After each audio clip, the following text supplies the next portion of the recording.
Yes. Kahit, kahit kaninong challenge, as long as may buhok pa ako, lalo na yung mga young guns ng Congress, ibigay ko na kahit burnik ko. Pwede nila gawing black bihon ramen. Sir, bakit dito kayo sa QC nagpa-test? Kasi nga... Kasi nandito ako sa Maynila ngayon, ma'am. Saka hindi naman pwedeng umuwi lang ako sa Davao para doon sa hamon niya.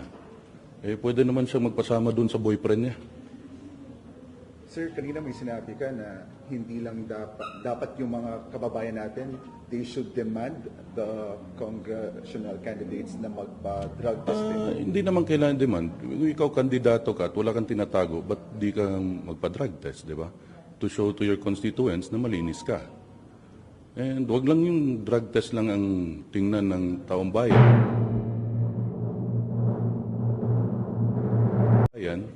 Siyempre, titingnan din ninyo yung kapasidad ng kandidato at yung mga accomplishments niya while serving their constituents. Sir, any comment? Kumasa din si Attorney Meeks?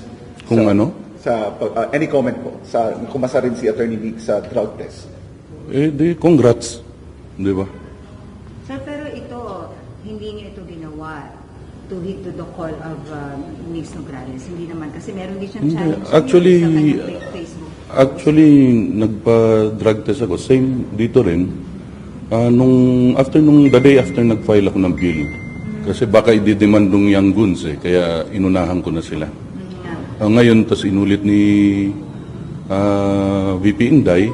So, napag-usapan namin. Naulitin ko na lang din. Sir, we believe this is the third time na... Yes, yung una, yung kay Trililing na hamon. And the second time po? Yung pag-file ng bill. Okay.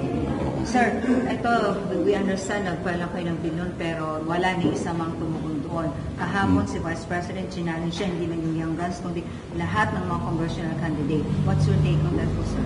Oh, yun nga. Di naman masama. Siguro kung magpa-drug test ka, di ba? Kung wala kang tinatago. Pero pag may tinatago ka, syempre, it's up to you, di ba? Kung paano mo i-handle yung sarili mo sa harap ng constituents mo. But you think, sir, mas better ang leader kung... Syempre, pag hindi gumagamit ng droga, syempre, nasa maayos yung pag-iisip mo. Di ba?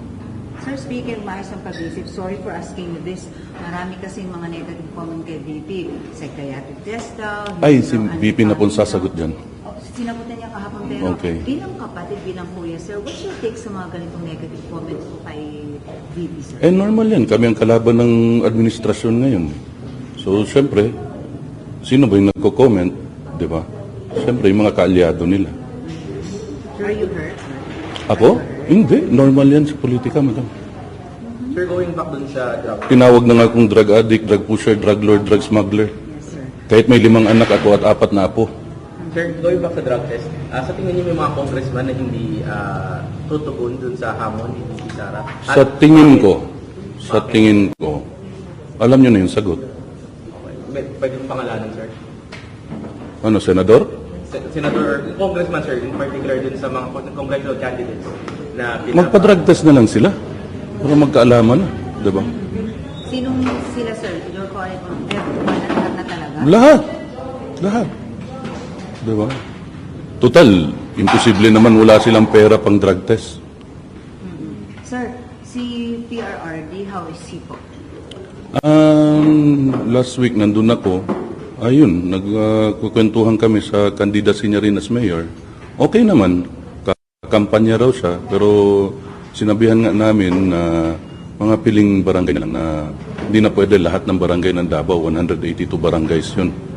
So, piling barangay na lang na magkakampanya siya. Sir, last time sinabi po ni VP Sara na tatakbo ang tatlong Duterte, Congressman Pulong, Mayor Baste at si dating Pangulong Duterte. Ano po yung nangyari, sir? Sabi niya yun.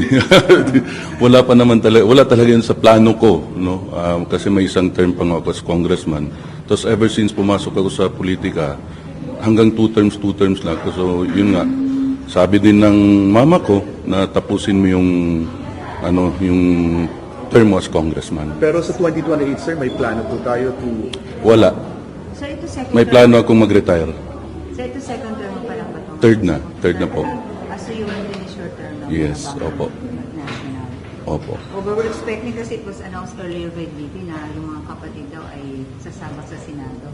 Walang pera pang gastos para nationwide na kampanya mo. Also, sir, dun sa pagkalaban ni Nograles against your father po for the mayoral of Davao City. Right niya yun. Di ba? Kahit sino naman pwedeng lumaban kay Mayor Rudy. Kahit sir, binigyan siya ng posisyon before and maganda yung naging samahan ng Nograles at Duterte since 2016 at least. Kung sa akin, hindi maganda samahan namin ng mga Nograles. I mean, Kasi yung tatay nila, ginawa kong drug addict sa Davao way back 1992-94. Doon nag-umpisa yung drug addict ako sa tatay nila. Sir, hindi ito first time na maglalaban ng Nograles. Pero kung kulong this time, I did not consider them as my friends, ma'am. you never did. Yes, tatay ko lang. Okay. Pero this time, maglalaban ulit kayo sa local elections. How is it different this time, Congressman Colong? Wala naman. Wala namang difference. May kalaban naman ako parati pag tumatakbo. Except nung Vice Mayor at ako. Pero as far as you know, sir, Davao City po is very satisfied pa sa pamamahala po ng mga Duterte. Ang makakasagot niyan yung mga tiga Davao. Pero meron bang bagong gagawin strategy ang mga Duterte ngayon? Or you still... Same lang, ma'am, mga ngampanya. Ngayon nga sabi ko, wala kaming ayuda. Di gaya sa kanila ngayon. So, tanggapin ng mga tiga Davao yung ayuda. Kanila naman yan. Diba? Sir, speaking of budget, kamusta yung budget, sir? May ano na ba? May natatanggap pa ba kayo? Wala. Wala. Wala. Zero. Zero budget for Davao City. Ayun pagkaalam ko. Yun ang narinig ko from my colleagues. Sir, the President has signified his intention before to ascend sa Quadcom. Ikaw bilang panganay niyang anak, kung bibigyan niyo po ng payo si Presidente, will you even... Sasamahan ko nga sana. Ayaw niya eh. Sa Congress? Oo, ayaw niya eh. So you did not encourage him not to join, ay not to go. Ay, hindi naman. Bakit naman? So kahit sa Senate, sir, Ewan ko sa mga kapatid ko pero hindi namin napag-usapan na i-ano ko siya na wag pumunta. Sinabi ko pa nga, samahan ko siya, tapos ayaw niya. so may we know why. Na, Bakit okay lang sa inyo mag-attend si Presidente sa Quadcom? bakit naman hindi? Di ba? Ano bang masama kung pumunta siya dun?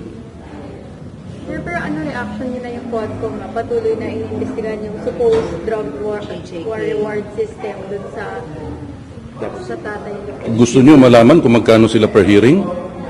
magkano sir? Oo, sabihin mo nga ako. Ha? Sabihin ako. Wag na, joke lang yan. Sir, tsaka lahat ng hearing yan from Senate to sa House, lahat Bayad yan. Ay, bayad. lahat directed sir na Duterte. Anong masabi sa ganitong sitwasyon ngayon, sir? Parang balag mong kayo ngayon, sir.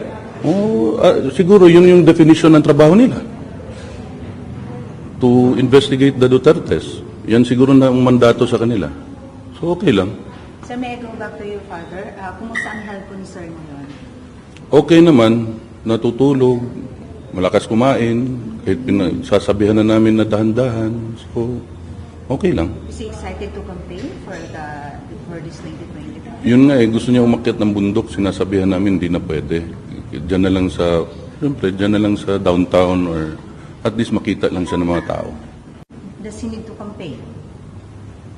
Siguro naman, oo, dahil ka-election yan eh.